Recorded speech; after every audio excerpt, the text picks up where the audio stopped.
Bonjour Claire-Émilie, merci d'être avec nous pour un nouvel épisode de la série Mieux vivre avec une maladie chronique.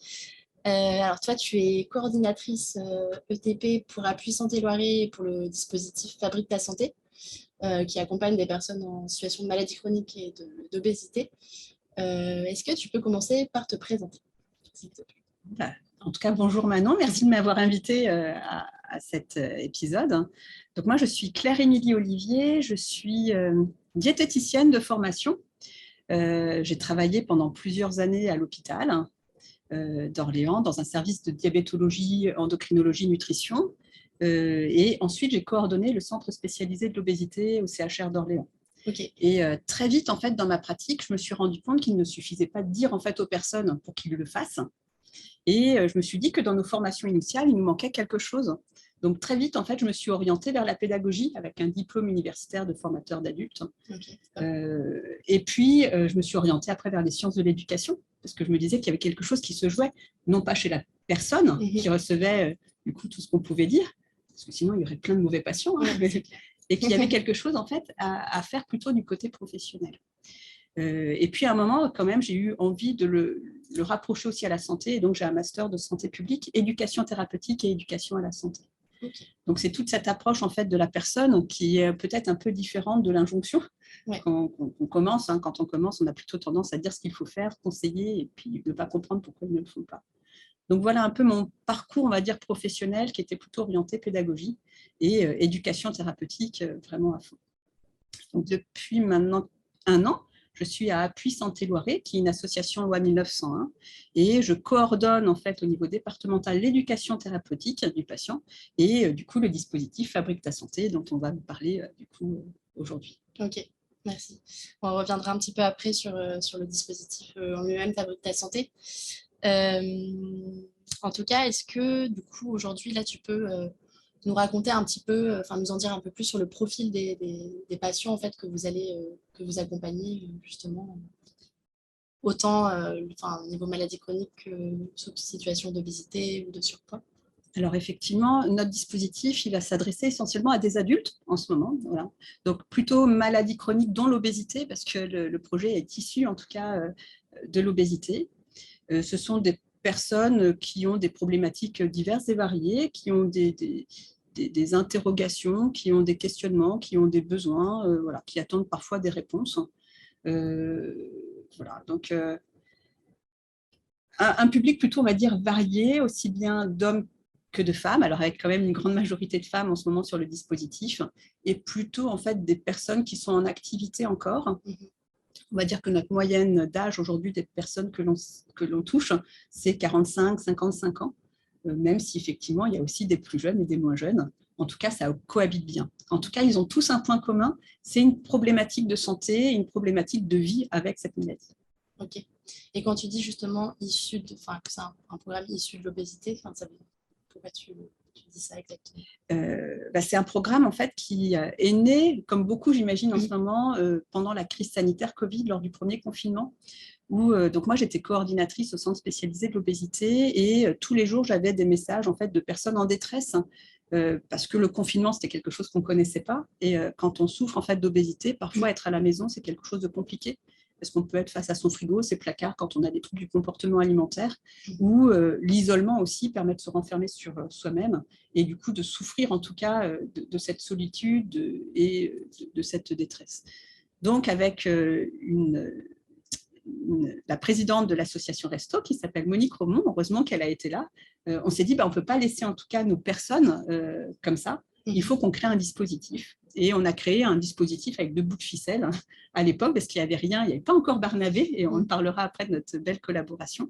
Et on a réussi à mettre en place des visioconférences pour l'ensemble des patients du territoire français, Okay. Pour dépasser en fait cette situation un petit peu anxiogène qui était celle du confinement. Okay. Donc ces personnes dont tu parlais, qui étaient assez en détresse, etc., c'était sur des problématiques de santé assez globales ou aussi justement il y avait pas mal de profils qui avaient un rapport au poids un peu difficile?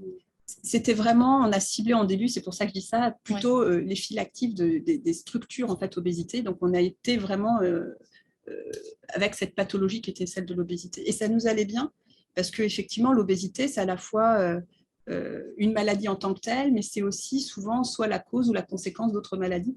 Donc, par l'obésité, on voit qu'on arrive à toucher aussi beaucoup d'autres pathologies chroniques, qu'elles soient psychiques ou physiques, hein, comme les maladies cardiovasculaires, l'hypertension artérielle, le diabète, mais aussi la dépression. Voilà. Donc, c'est quelque chose qui reste global, mais effectivement, on l'a vraiment construit autour de cette problématique d'obésité. D'accord. Et ces personnes, du coup, qui viennent vers vous, est-ce qu'elles se sentent justement en situation de surpoids ou d'obésité? Quel est leur rapport un petit peu à cette pathologie ou maladie? Enfin, on peut pas, si on peut en parler comme ça, ou justement… Tout est la question. Ouais. L'excès pondéral n'est pas toujours vécu comme une maladie ou pas perçu comme tel. Donc ça, c'est aussi lié à la culture hein, que nous avons ici et puis à toutes les stigmatisations dont peuvent souffrir ces personnes. En fait, elles viennent avec des problématiques différentes et on se rend compte aussi que dans nos patients, on a des personnes qui n'ont plus de problématiques de poids parce qu'elles ont eu un parcours qui leur a permis de perdre cet excès pondéral ou une chirurgie bariatrique, d'autres qui sont encore en surpoids, voire en obésité, obésité morbide. Donc, en fait, le poids est un point de départ, mais n'est plus forcément après une question en soi. Voilà. D'accord. Même si la démarche en fait, que peuvent avoir certaines personnes, c'est d'arriver à maigrir quand même. Voilà. C'est aussi une demande. Ok. Oui, du coup, c'est pour ça que j'imagine qu'il y a aussi des accompagnements, on reviendra dessus après, mais enfin, pour ces personnes-là qui touchent aussi bien le domaine de l'alimentation que de l'activité physique. Et en fait, c'est là aussi qu'on peut observer des difficultés peut-être dans le quotidien. Exactement. En fait, ce qui va être important dans notre dispositif, c'est d'arriver à aider ces personnes à vivre au mieux au quotidien, justement, avec leur maladie. Et Fabrique ta santé, c'est vraiment un dispositif d'accompagnement avec des actions éducatives. Mais l'objectif, c'est d'arriver à les guider, à les aider, à les entourer, à leur donner l'énergie nécessaire pour changer certains comportements ou changer aussi certaines habitudes ou aspects de réflexion, etc. Donc, c'est avant tout, on va dire, un dispositif qui travaille ce qu'on appelle sur les compétences psychosociales. C'est toutes ces compétences qui nous permettent de vivre bien et assez peu, on va voir, sur l'autosoin. Et pour que peut-être ça parle davantage à ceux qui nous écoutent, est-ce que tu peux nous dire un petit peu justement des exemples de difficultés au quotidien que les personnes qui viennent vers vous peuvent rencontrer? Alors, ça va de l'estime de soi, de la confiance en soi qu'on va essayer de développer. Ça peut être aussi la gestion du stress, la résolution de problèmes. Ça va être aussi la façon dont on a de communiquer avec les autres. Voilà. C'est en fait toutes ces compétences qui nous permettent de voir la vie peut-être des fois un petit peu différemment et de pouvoir y faire face. Et de mieux vivre ensemble et de mieux vivre avec soi-même aussi. Quoi. Voilà, c'est ça. C'est vraiment cette idée-là. Et d'apporter, alors c'est pour ça que c'est compliqué de répondre à ta question de façon très précise, c'est que chacun viendra y chercher quelque chose. Et dans l'accompagnement, on ne va pas être sur de l'injonction ou du conseil, on va être vraiment sur de l'accompagnement et développer des compétences qui nous permettra, nous, patients, de pouvoir grandir. Ok. Est-ce que du coup, justement, peut-être que c'est l'occasion de passer davantage à votre accompagnement chez Fabrique ta santé. Est-ce que tu peux nous parler un petit peu plus du dispositif et de comment il s'articule, comment il se présente? Alors, c'est un dispositif, je le disais tout à l'heure, qui est d'accompagnement. C'est un dispositif qui permet d'accompagner les personnes avec une maladie chronique dont l'obésité. Et c'est un dispositif qui se veut phygital. Alors, c'est un nouveau mot, mais en fait, qui est la contraction de physique et digital, donc du présentiel et de la visioconférence. D'accord. Alors, j'en parlais au tout début. En fait, ce dispositif, il est né pendant la crise sanitaire avec comme objectif de tenir jusqu'en juillet 2020. Et on voit qu'on n'en est plus là. C'est-à-dire que ce besoin en fait, qu'on a généré pendant le confinement, on s'est dit que c'était pas mal ce qu'on avait fait, que les personnes étaient contentes. Alors quand je dis personnes, aussi bien les patients que les professionnels qui sont sur ce dispositif, et que ce serait dommage de l'abandonner. Malgré tout, en fait, la visio, c'est très très utile, mais des fois on a besoin de contact humain, alors pour plusieurs raisons, parce que le digital, tout le monde n'est pas à l'aise avec l'informatique, on n'a pas forcément l'informatique, mais même s'ils ont cette informatique à disposition, des fois de voir les gens, de pouvoir physiquement être avec eux, ça reste important. Donc voilà, on va essayer de voir si les personnes veulent que du digital, que du présentiel, font un mix des deux. En tout cas, Fabrique ta santé, c'est les deux. C'est digital pour l'ensemble des patients, on va dire francophones, parce qu'à la limite, ça pourrait même dépasser les barrières de notre territoire français. Et le présentiel est testé aujourd'hui sur le département du Loiret. Avant, on espère de pouvoir faire boule de neige et arriver sur l'ensemble du territoire français. Ok. Et tu parlais de l'équipe des professionnels qui travaillent avec vous. Enfin, c'est eux aussi qui sont au quotidien au plus proche des patients. Est-ce que tu peux nous raconter un peu qui ils sont, quels sont leurs profils, leurs spécialités? Alors effectivement, hein, ceux qui font notre dispositif, c'est ceux qui sont en première ligne, c'est-à-dire nos animateurs. Alors je vais parler de professionnels, mais même dans ces professionnels, il y a des patients experts. Ouais. En tout cas, voilà, c'est des personnes qui ont une compétence. Est-ce que tu peux nous dire peut-être ce que c'est qu'un patient expert pour ceux qui... C'est un patient qui a acquis en fait des compétences de par sa vie, son expérience de vie avec la maladie, et qui est en mesure d'accompagner leur père, des personnes qui vivent une situation qui est similaire. Okay.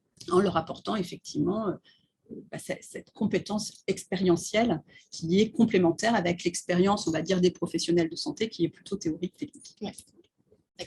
Donc, ces professionnels, ils sont alors tous volontaires pour le faire.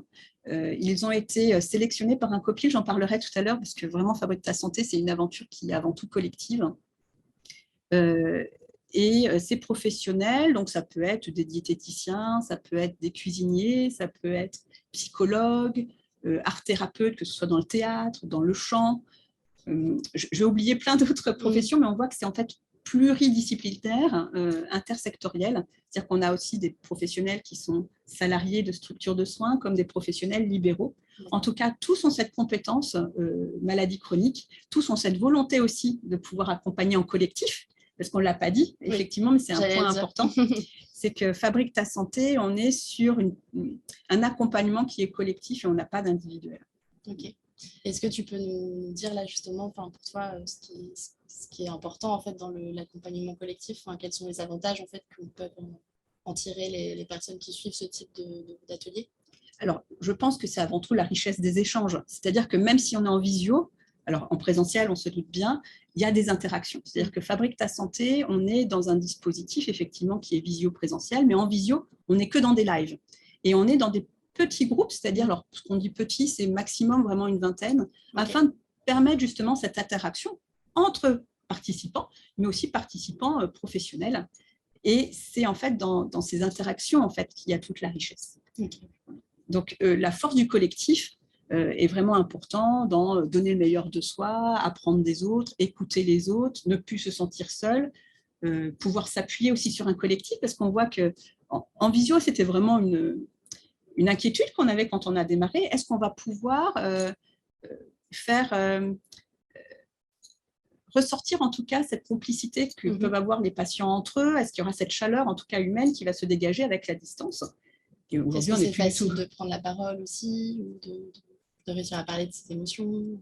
C'est ça. Alors, et là, on n'a plus du coup d'inquiétude du tout dessus, parce qu'il se crée quelque chose de merveilleux, de différent du présentiel, mais vraiment super également. Et peut-être même parfois que l'approche est plus facile par cette visio, parce qu'il y a la possibilité d'éteindre la caméra et de ne pas se montrer physiquement et de prendre la parole si on le souhaite. Il n'y a pas d'injonction, en tout cas, de participer oralement par l'échange. Rien que la présence, des fois, elle peut être aussi très, très importante. Okay. Alors, j'ai perdu le fil de ta question de départ, mais en tout cas, voilà. On parlait des professionnels animateurs, en tout cas. Ces professionnels aussi, au tout départ, quand ils sont venus, et je les remercie vraiment pour ce qu'ils ont fait, c'est qu'on a découvert en fait le numérique avec le confinement. C'est-à-dire qu'on savait qu'on irait un jour sur le numérique, mais on n'avait pas cette expérience. Donc, on l'a créé ensemble. Et aujourd'hui, les professionnels, il faudrait leur demander, mais en tout cas, c'est les retours qu'on a. Ils sont contents d'être avec nous et le digital est un plus aujourd'hui dans leur pratique. D'accord. Et est-ce qu'il y a des synergies qui se créent aussi entre eux, entre ces animateurs sur des ateliers, je ne sais pas, thématiques peut-être avec... Alors, on a dans Fabrique ta santé une réunion qui va être mensuelle entre tous les animateurs, qui permet effectivement d'échanger aussi sur ces usages de ces nouveaux dispositifs, et puis d'échanger aussi entre eux. Et on voit qu'il y a des projets en fait qui sont complètement complémentaires. Alors, il y a des choses qui vont arriver, je pense, dans les groupes avec les art-thérapeutes, par exemple, entre le chant et le théâtre, mais également entre la diététicienne et le cuisinier. Enfin voilà, il y a des synergies qui se produisent et qui sont assez sympas. Et on espère que ça va donner quelque chose de très chouette. Okay. Maintenant, pour avoir travaillé dans les services de soins, on n'est pas dans un programme d'éducation thérapeutique. C'est-à-dire que Fabrique ta santé n'a pas de dossier patient, comme on pourrait l'avoir dans les soins. La personne, elle vient de façon volontaire et elle utilise ou elle consomme, je ne sais pas comment il faudrait dire, les ateliers qu'elle souhaite, à la fréquence qu'elle veut, sur la durée qu'elle veut. Voilà. On n'a pas une injonction ou quelque chose d'articulé. Ce qu'on va essayer de véhiculer, en tout cas par notre dispositif, c'est cette fameuse autonomie, empowerment, en capacitation, qui permet en fait à la personne de décider pour elle-même sur ce qui lui semble intéressant ou pas. Malgré tout, on voit bien que des fois, ils viennent par curiosité. Par exemple, au tout début, il y avait des fois des freins à la consultation diététique. En tout cas, la diététique était vue comme quelque chose qui nous allait donner un régime avec des quantités assez austères, j'ai envie de dire, assez hygiénistes.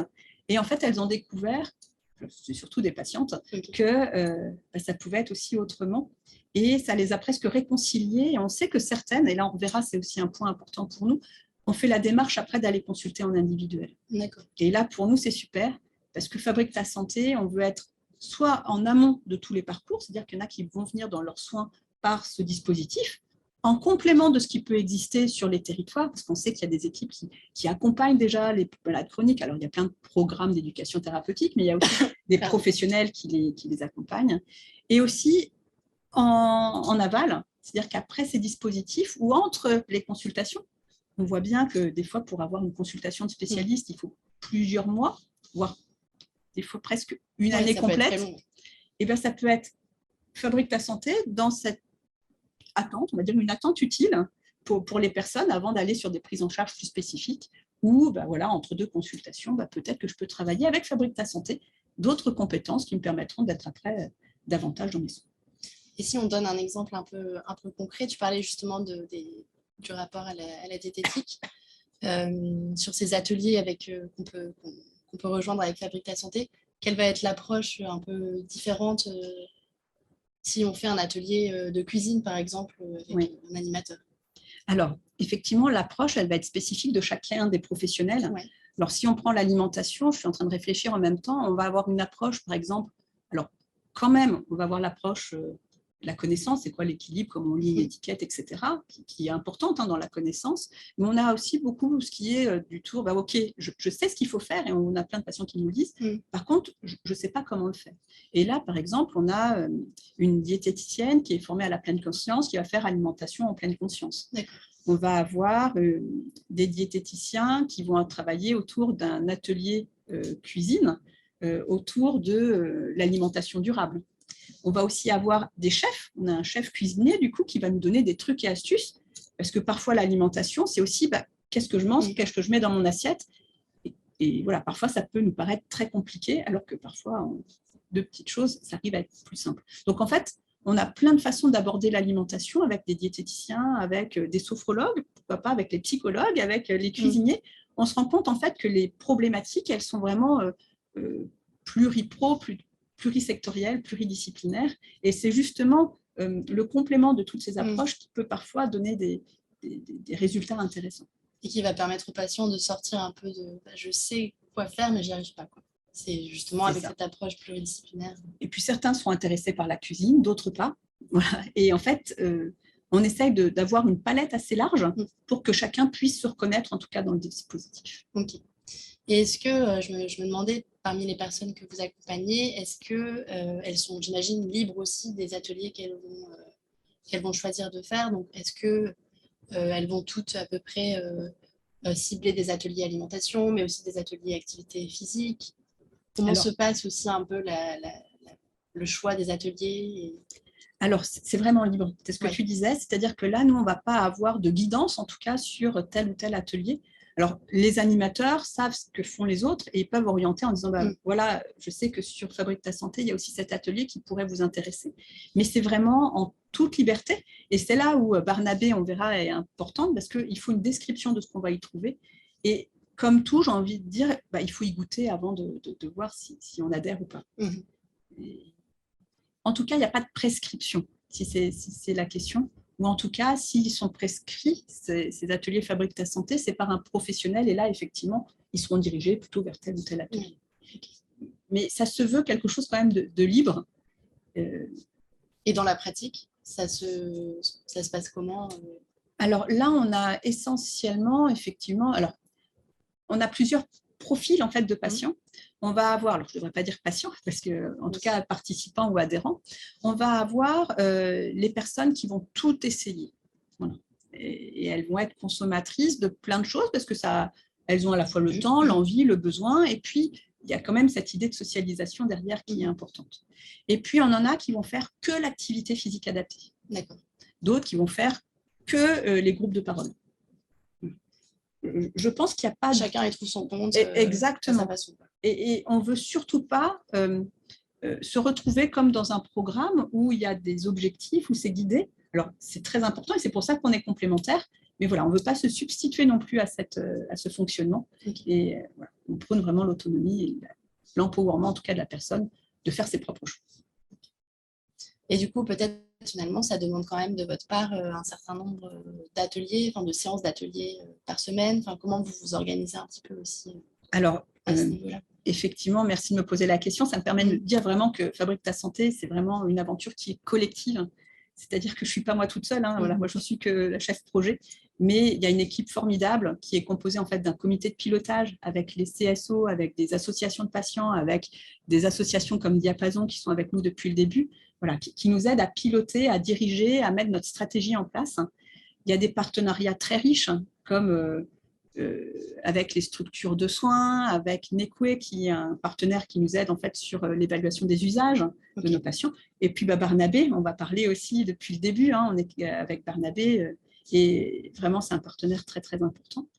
Et il y a effectivement tout ce collectif en fait qui apporte de façon très très riche en fait quelque chose à Fabrique ta santé. Donc, c'est une aventure collective et je ne sais plus en fait quel était vraiment le côté collectif. Pourquoi je suis partie là-dessus? Là, je te demandais justement comment vous vous organisez, comment vous coordonnez pour combien d'ateliers par semaine. En fait, il y a une équipe. Mais c'est important de souligner que c'est un projet collectif. Et donc, il y a une équipe en fait opérationnelle dans Fabrique ta santé. Il y a Karine qui s'occupe en fait de tout ce qui va être programmation des séances digitales. On va avoir Peggy qui va s'occuper de tout ce qui va être programmation des séances présentielles. Et Lou, en fait, qui est sur la communication en fait avec le dispositif. Et en fait, c'est toute cette équipe qui va donner en fait le nombre d'ateliers en fonction aussi des demandes et des besoins des patients. Et aujourd'hui, sur le digital, on est à peu près à une quinzaine de séances par semaine, avec l'objectif forcément d'aller de façon exponentielle avec l'arrivée en fait des adhérents. Et puis le présentiel, on a commencé, c'est tout neuf, c'est depuis une semaine simplement. On a déjà 2 territoires avec la proposition là de 3 cycles à peu près par territoire. Et quand on parle de cycle, c'est un cycle APA, un cycle SOPHO, un cycle diététique, qui ne sont pas les mêmes d'un endroit à l'autre, parce que en fait, c'est vraiment ancrer besoin territoire et construire avec les professionnels de la santé ou des collectivités qui se trouvent sur place. Ok, ça marche. Je voulais t'interroger aussi sur l'accès en fait finalement au programme et aux accompagnements de Fabrique ta santé. Si je suis une personne qui a besoin, qui a des besoins de santé, qui a besoin de se faire accompagner, comment je peux m'y prendre? Alors, Fabrique ta santé, on est sur la plateforme Barnabé, on est avec vous. Et la personne, en fait, va devoir s'inscrire sur Barnabé et rejoindre notre communauté. Donc, ce qu'on s'est dit, et ça va être tout nouveau, et là, on va arriver à une semaine de découverte, c'est que c'est compliqué d'aller sur un dispositif lorsqu'on n'a pas déjà vécu, en tout cas, des séances, qu'elles soient collectives ou présentielles. Donc, on vient de créer un événement, c'est une semaine découverte, pendant une semaine, de laisser la possibilité aux personnes de vivre ce que c'est qu'un atelier en digital avec des professionnels donc de la diététique, de l'activité physique et de la sophrologie qui vont être vraiment ces 3 thématiques prônées pendant cette séance de découverte. Et gratuitement, on pourra proposer et profiter pendant une semaine de ces séances. Donc en fait, c'est assez simple. Il faut s'inscrire sur la plateforme. Il n'y a pas de prérequis, si on peut dire ça comme ça. Alors, effectivement, nos adhérents, on va dire, ils sont malades chroniques avec, dans le digital, une problématique de poids. Mais en tout cas, on ne demande pas une prescription médicale avant de venir. C'est vraiment j'estime avoir un besoin, je veux voir comment ça se passe sur la plateforme, je viens. Donc, il y a une adhésion, par contre, à l'entrée. Cette adhésion, en fait, au dispositif est de 25 € par an. Ok, ça marche. Est-ce qu'il y a des choses que tu voulais rajouter? Alors, certainement plein de choses. Moi, je pourrais en parler pendant très, très longtemps. En tout cas, notre philosophie, elle est celle-ci, hein, c'est celle de l'éducation thérapeutique, on va dire les concepts clés. Celui des usages, c'est-à-dire que notre dispositif, il est tout jeune, parce qu'il a à peine 2 ans, et on voit qu'on grandit avec les usages, justement, de nos patients. Et donc, cette méthodologie, c'est le design thinking qu'on prône, voilà, dans Fabrique ta santé. Et puis, on va essayer d'avoir quelque chose de collectif, hein. C'est-à-dire que ce dispositif, il se veut avec les autres dispositifs et pas quelque chose d'à côté. Voilà. On voudrait être un liant et on voudrait effectivement, on parlait tout à l'heure, pouvoir réinsérer en tout cas les personnes qui en ont besoin vers des parcours de santé proches de leur territoire. Donc, c'est une des ambitions. Donc, c'est le faire ensemble.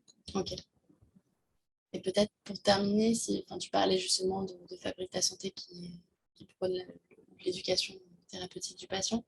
Pour toi, c'est quoi ta vision autour de l'éducation justement de l'ETP, de l'éducation thérapeutique du patient? Alors, c'est un concept.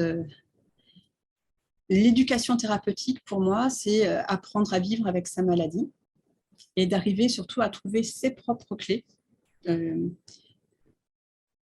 Et pas tout seul, justement, l'éducation thérapeutique, c'est, on parlait de travail d'équipe, hein, et ben, c'est justement un travail d'équipe entre des soignants et des personnes, la personne malade, mais aussi son entourage et les patients experts.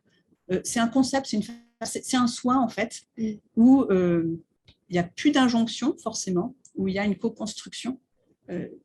Alors, l'avantage, je ne devrais pas dire ça parce qu'effectivement, c'est une contrainte également pour les patients, c'est que dans la maladie chronique, on a le temps.